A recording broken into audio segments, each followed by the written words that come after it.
No niin. This is my bike. Runkona mulla on tää Eastern Shovelhead 2008. Tässä on tää Easternin signature kevennysreikä tuolla. Sitten keula mulla on sama kuin äskeinen Eastern Shovelhead 2008, ihan vakio on. Ja etukiekko samaa sarjaa kuin. Siinä on tollanen Easternin hieno logo tuolla. Nää on paskapeilus tietysti. Totta kai. Stemmi mulla on Coalition Pova P2. Vittuun kuumaa kamaa, ei monet pojat löydy.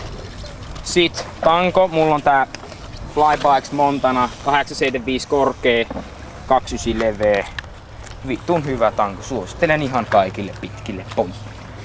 Sitten ohjailaakerit mulla on Flybikes, en muista mallia, aivan sama. Polkimet mulla on Odyssey Twisted PC, pari vuotta vanhat, aivan saatanan hyvät, kannattaa ostaa.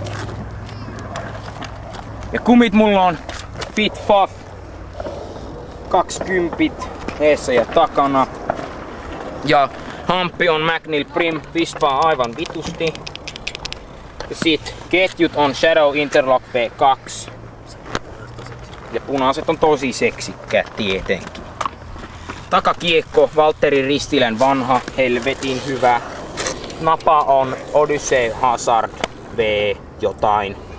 Ja kehä on toi Primon joku 7-tonninen ja pinnat on jotain aivan paskaa. Sitten penkki on McNeil OG Seat. Vittu, hirviä lötkö. Ja penkin putki on tämmönen Redlining Complete, menee ihan tänne alas asti. School tyyppi. Ja kammet, mulla on noin Verde Vexistä napatut, vaihoin noihin mun johonkin pitteihin. Sitten mitä vielä? Keskiö mulla on toi Simple. Aivan saatanan hyvä. Eiköhän se siinä ollut. Levipunkeri Pikeet. Ja Audit tietenkin klippejä. Pistää aivan vitusti.